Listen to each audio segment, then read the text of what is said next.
Hi guys, Dave here. So, we've just come back from the range and we managed to scoop up a box of spent shot shells. You're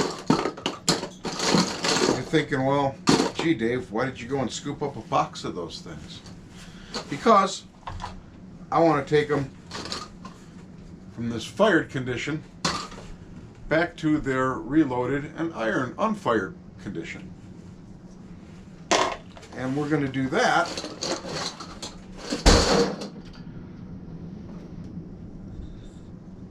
with the help of our Lee Loadall 2 shot shell reloading machine.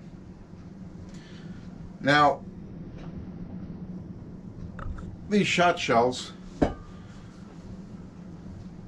are the most important part of the reloading process, and so therefore you have to match your reloading data to the shot shell type. Now these are Herder's 2 3/4 inch 12 gauge trap or target load. And to start our process, we go to a book like this, the Lyman Shot Shell Reloading Handbook, which has a chapter in it, of course, on identifying, let me get to it, the different types of shells.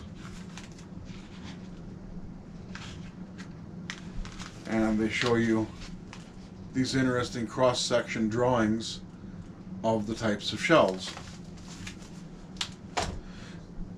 I've identified these shells and I found a recipe for them online previous to my starting this project, and I've already installed the proper bushings here behind this plate into the loader.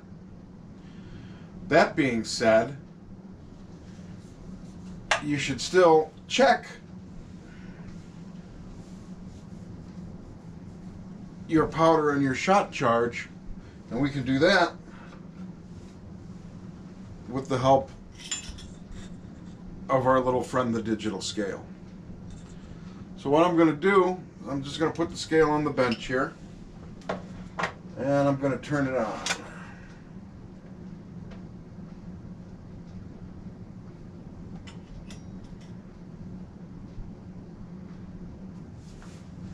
Give it a minute.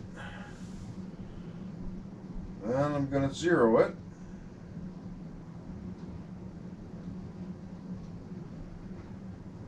And go into its menu and set it for grains. And there that goes. So then, just to check myself, I'm going to dump a load of powder into this pan and weigh it.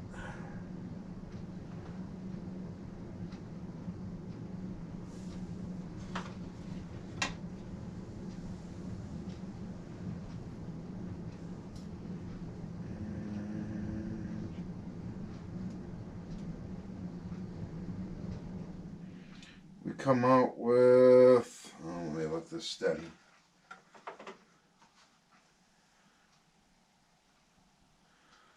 A 19.2 grain charge. We just put that back in our powder hopper. And then we can change our units over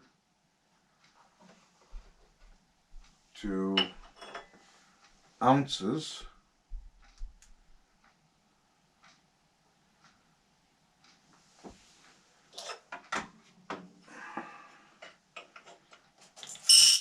Dump a load of shot in there.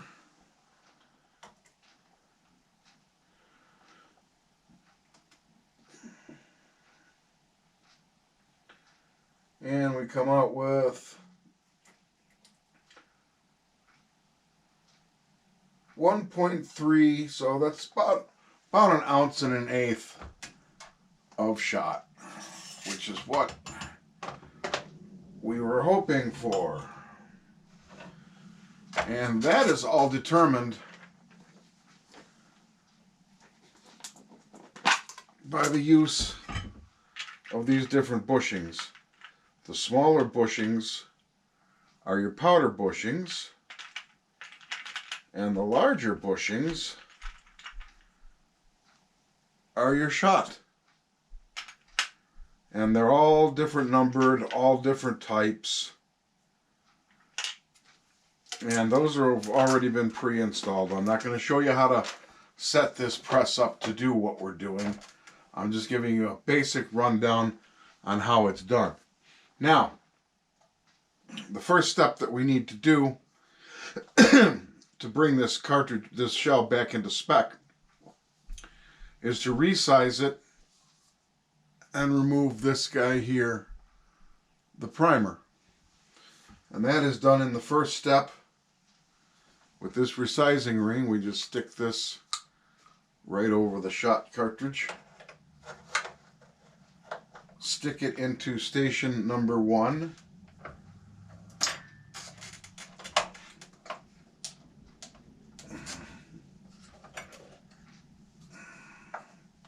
Station number 1. And press that primer right out of there. Now, you see you've got this ring stuck onto the cartridge and the primer is gone. Now we take a new primer, put it onto this pad here in station number 2, center our cartridge,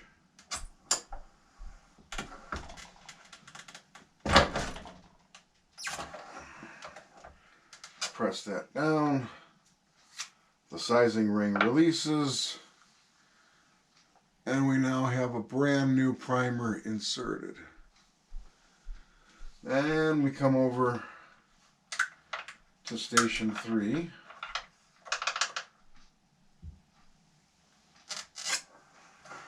Drop that down. Wham! There goes our pre-measured powder charge. We come over to this bag and we grab one of these crazy looking things, and that is your shot cup and cushioning wad. And this is just a plastic piece that goes down over the powder and contains the shot in these petals. So we stick that in there like that.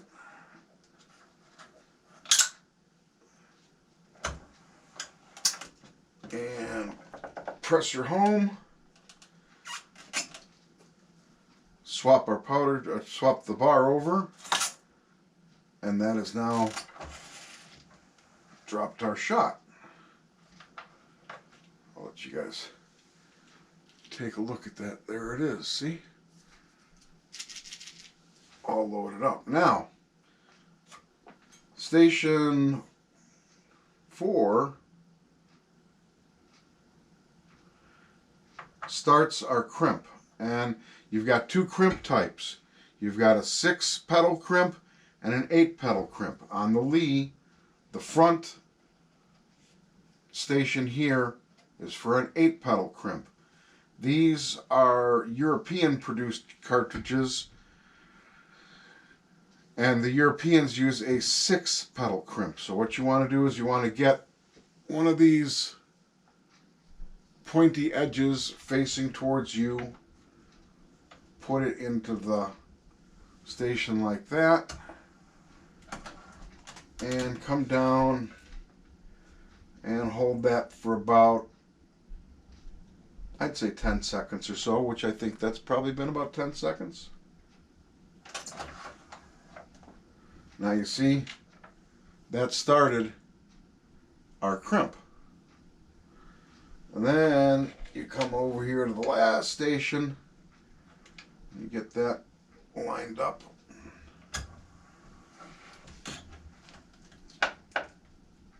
Hold that for about 10 seconds.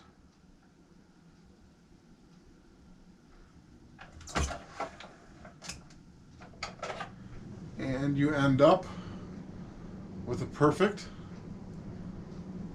6-pedal crimp. Locked and loaded and ready to go. Now the lead load all tool has probably been around since the late 60s, early 70s. It hasn't changed very much. My dad had one. I have one now. I picked this loader up for about $50 a bunch of years back. And it's one of the only loaders that I know of under $100, under the $100 price point, that'll do all this as well as this loader does. I like Lee products. I've always liked Lee products. They stand behind their stuff, and it works really well. You could pay a lot more money for other people's products, and it's gonna all do the same kind of job that this guy does. So for the money at that price point, the Lee Load All 2 is just, it's a phenomenal deal. Let's do a couple more here, okay? So here we've got our shot shell spent. Put our resizing ring on.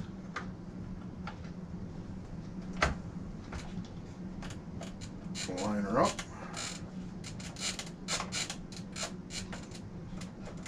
It's not as fancy as some of the more expensive loaders. It's a little quirky, but it still does the job. And see, all of our spent primers come out here on the bottom, and we could just throw those guys away. Add our new primer. Put our cartridge into place. Reprime and knock the sizer off. Put the sizer over there. And sometimes when some of these pedals are really sticking out like this, I like to take this little stick here and just kind of make some friction, which warms up the plastic a little and just makes it a little bit more uniform. And then you can stick it in there.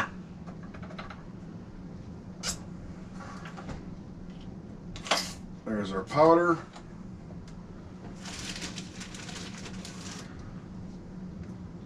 There's our wad.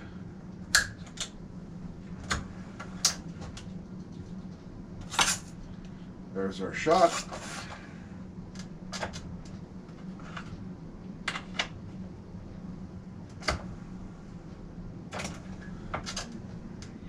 Got that lined up right. Yep. There's the start of our crimp. 1, 2, 3, 4, 5, 6, 7, 8, 9, 10. And the finish of our crimp. 1, 2, 3, 4, 5, 6, 7, 8, 9, 10. And there you have it. Another repacked shell, ready to go out and break some clays. Next time, we'll do some metallic cartridge reloading with one of these other presses that I have out here on the bench. And who knows, maybe we'll do some other instructional cool stuff, survival oriented kind of cool stuff, fire starting, shelter building, who knows, whatever my sick little mind can think of. Until then, have a great day, keep your powder dry. GoPro, stop recording.